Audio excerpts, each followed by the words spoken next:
चलिए आज हम लोग जो है पुष्प के अनुदैर्ध्य काट का चित्र बनाना सीखेंगे। ठीक है, ये है सबसे पहले हम लोग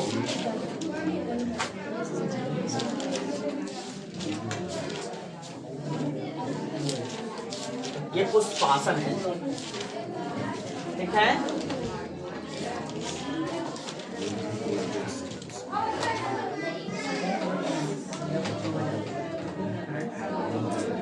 ये हो गया आपको पहले देखिए, और यहां से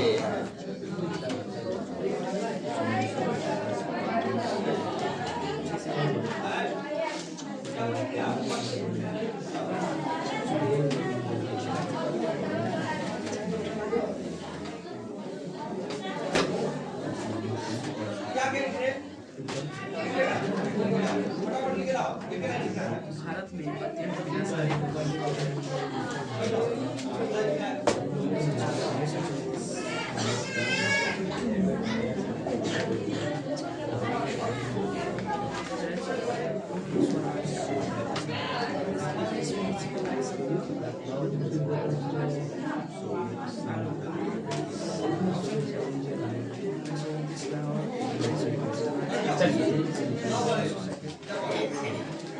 मानवीय पूंजी में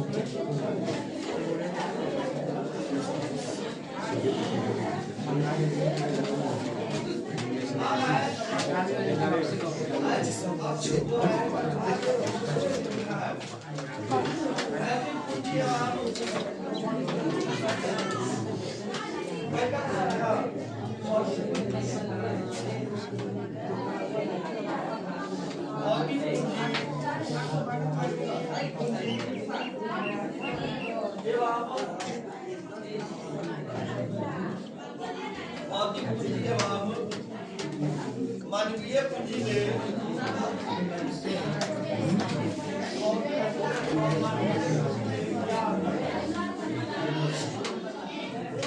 क्या अंतर है? भौतिक पूंजी एवं मानवीय पूंजी में क्या अंतर है?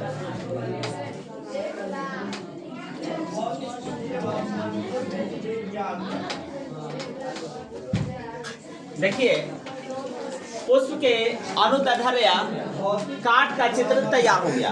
ये है आपको पुष्पासन। क्या है? पुष्पासन। ये क्या है? पुष्पासन।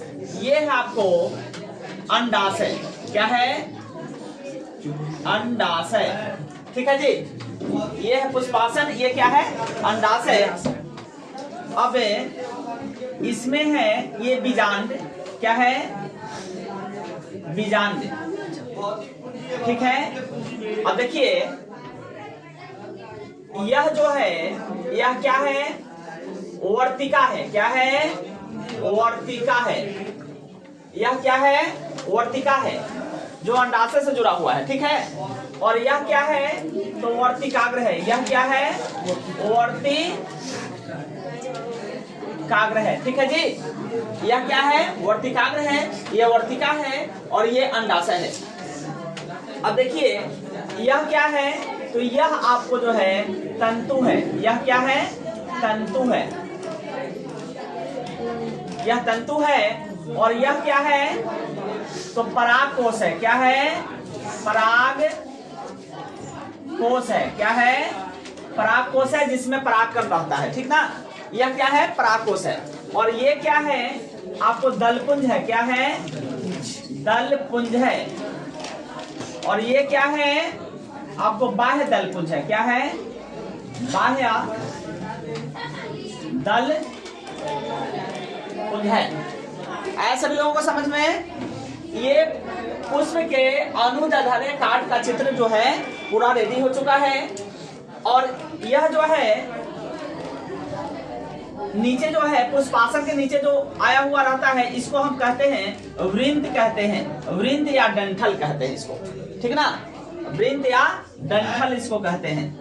ठीक है, उसके बाद में देखिए ये भी बाह्य दलपुंज, ये भी बाह्य दलपुंज, ये दलपुंज, ये दलपुंज, दलपुंज दलपुंज और बाह्य दलपुंज मिलकर क्या करता है? पुष्प के भीतरी अंगों को की रक्षा करता है। नहीं, और इसकी सुंदरता को बढ़ाता है, दलपुंज और बाह्य दलपुंज मिल करके। मेन जो पुष्प का जो अंग है, मुख्य जो अंग है जो निषेचन में भाग लेता है वह क्या है?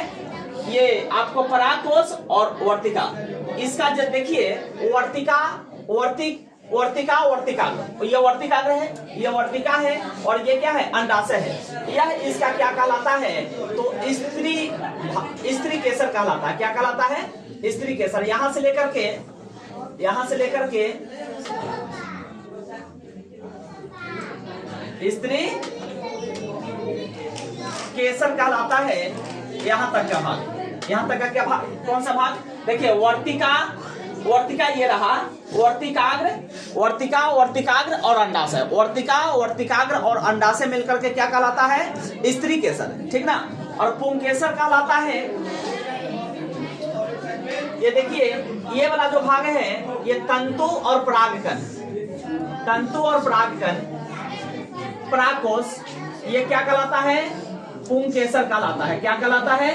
पुंकेसर कहलाता है, पुंकेसर कहलाता है। ठीक है, ऐसा समझ में? परागकोश और तंतु मिलकर के क्या कहलाएगा? पुंकेसर वाला भाग कहलाएगा। वर्तिकाग्र और ये अंडाशय मिलकर के क्या कहलाएगा? स्त्री केसर। तो पुष्प का ये कौन सा भाग है? तो मादा भाग है। कौन सा भाग है? मादा भाग है। कौन सा भाग है? और यह जो पुंकेसर जो है यह कौन सा भाग है? तो नर भाग है। पुंकेसर क्या है? नर भाग है। अब इसमें निषेचन कैसे होता है? तो इसमें निषेचन देखिए कैसे होता है। निषेचन कैसे होता है? तो हम लोग जो है जानते हैं कि निषेचन कैसे होता है। तो नर युग्मक और मादा युग्मक के संकलन को हम लोग क्या कहते हैं? निषेचन कहते हैं। तो इसमें नर युग्मक क्या है? तो जिस तरह से हम लोग नर और मादा में पढ़े कि नर में वृषण से क्या निकलता है? शुक्राणु निकलता है, और मादा के अंडाशय से अंडाणु निकलता है। उसी प्रकार इसके वर्तिका से वर्तिकाग्र जो होता है, इस पर ये परागकोश जो है ना, परागकोश नर भाग है। तो नर भाग के परागकोश से क्या निकलते हैं? परागकण निकलते हैं। क्या निकलते हैं? परागकण निकलते हैं। और ये परागकण कहाँ पहुंचते हैं? तो इस पुष्प के वर्तिकाग्र पर पहुंचते हैं। कहाँ पहुंचते हैं? पुष्प के वर्तिकाग्र पर। किसके? वर्तिका के वर्तिकाग्र पर नहीं। और वर्तिकाग्र पर जब परागकण यहाँ से निकल के जब परागकण इसमें से निकल के, इसमें बहुत सारे परागकण होते हैं, ये निकल करके जब इसके वर्तिकाग्र पे पहुंचेंगे तब जाकर के क्या होगा? निषेचन होगा।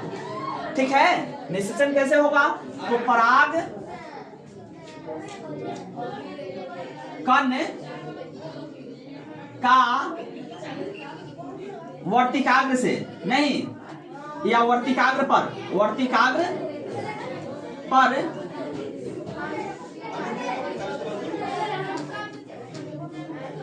पहुंचना निषेचन कहलाता है। यही निषेचन कहलाता है, निषेचन कहलाता है। अब हम लोग जो है आगे पढ़ेंगे निषेचन के बाद में।